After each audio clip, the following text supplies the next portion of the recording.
gotta ask you, what triggered your passion for architecture, design initially?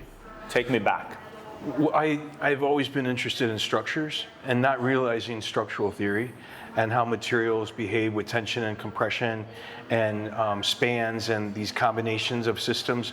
So a lot of times as a kid, like most children, I had Legos, but I also got into using thread and creating all these different structures and then experimenting with different forms. And my parents were amazing. They just let me make a huge mess. And then there's others, you know, if you remember those little metal things that you could put together with bolts. Yeah. Like the erector sets. And there was also the ones with logs, that, you know, like a log cabin, and all these different plastic pieces that would fit together were structural, self-supporting, kind of like a nervy design. So I would just take those, and I wouldn't just stick with just Legos. I would combine them with other things, and so it was really, for me, the idea of creating forms and then memorizing those forms. That's interesting. I feel like I'm a frustrated. I feel like I've always wanted to be a designer, an architect, but I ended up turning into a journalist because life went on and that's what happened. But I vividly remember looking at the world differently because I was in love with the idea of design. I felt like structures were not just structures. People lived there, people worked there, people signed contracts, had their first kisses, fell in love. So I poeticized a lot of what you meant, like, by structures. Did you, at what point in your life did you say, this is fascinating, but this is not just something I love, it's something I want to do professionally? Well, I grew up on a farm, so. Where? In northern Michigan.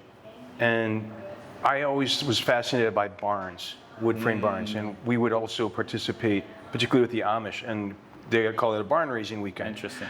And seeing the way that these structurally would come together with the pegs and then lifting these forms up and creating cross bracing, and that the farmers would be busy preparing the foundation prior to the barn raising itself.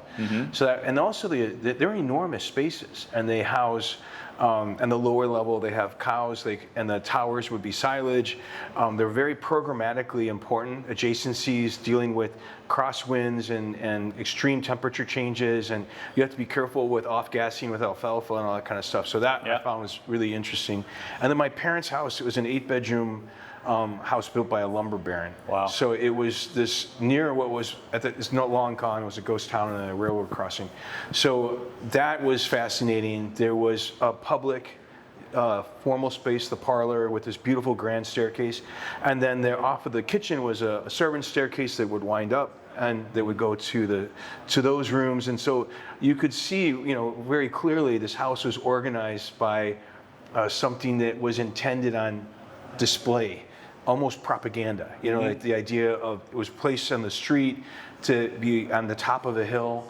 So it was those things that, and then a church, you know, going to a church and you start seeing the idea of mysticism and why, you know, the built environment unique to a spiritual celebration. So stuff like that I just thought was really fascinating. When you talk about your childhood and your upbringing, your memories seem so vivid. You have such a strong foundation and a strong DNA and essence to why you became an architect. How do you match, how do you mold into your clients' experiences, since they're probably so different from yours? You know, how different are you in Michigan, in Miami, in New York, in Sao Paulo? Like, how do you listen to your clients and bring your DNA, but also mold into what they want? So it depends if it's classic FF&E decorating and then interior architecture. So the biggest thing would be a program, understanding what the clients want. And what you're also, I think, referring to as regionalism. A ski place in Telluride will look distinctly different than a pied-à-terre in Manhattan. They have different functions. You're obviously not skiing. You're not dealing with boots. You're not dealing with massively different temperatures. And you have a level of durability that we need in a ski lodge versus something totally different in Manhattan. So that would be one. But when it comes to design, I think that there are universal rules that are rooted in the partie diagram, Richard Meyer created this wonderful diagram that showed structure, circulation, vertical circulation, views. You track the path of the sun. Those things are universal, and they're actually true regardless if it was 2,000 years ago or today.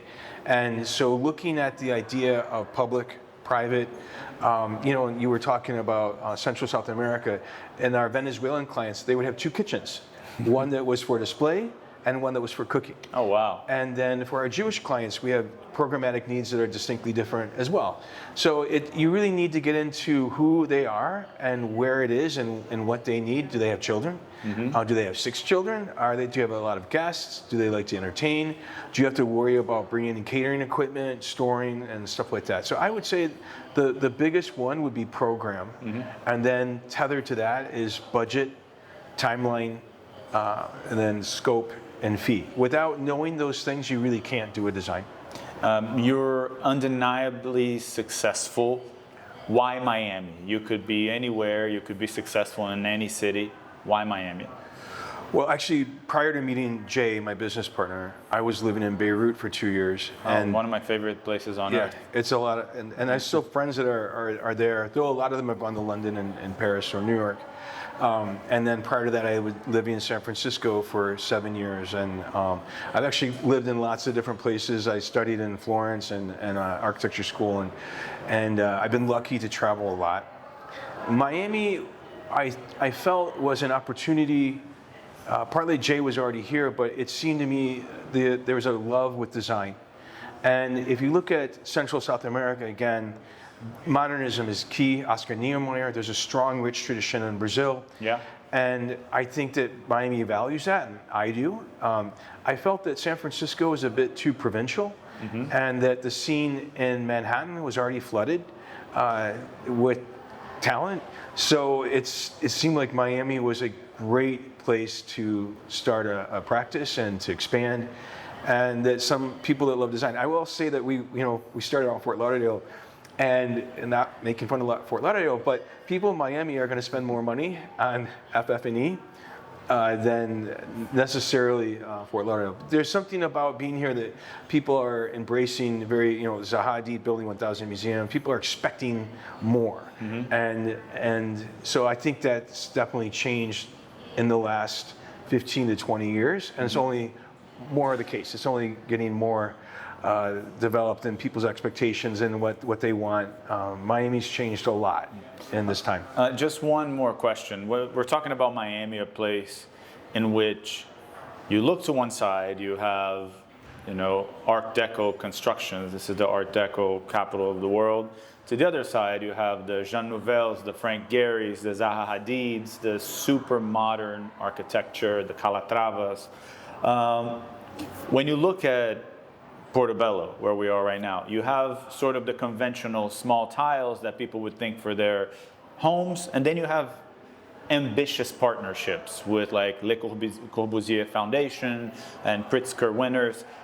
How difficult is it for you to imagine a space like having that richness, that plurality of options? I made the parallel between Miami and the brand just because it is what you want it to be in a way, and that almost makes it harder to create. Am I wrong or right? No, I think that I find that this is going to sound terribly arrogant, but I find design very easy. The thing you have to manage is there are other problems, and it's liability, legally. Then there's clients' expectations, that they understand what's happening.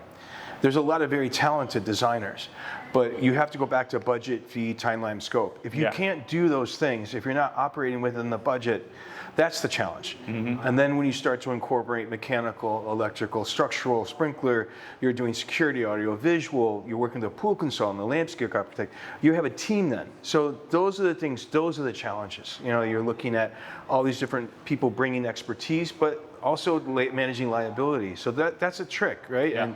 And then you're adding time to that, because everything has to be tethered to time.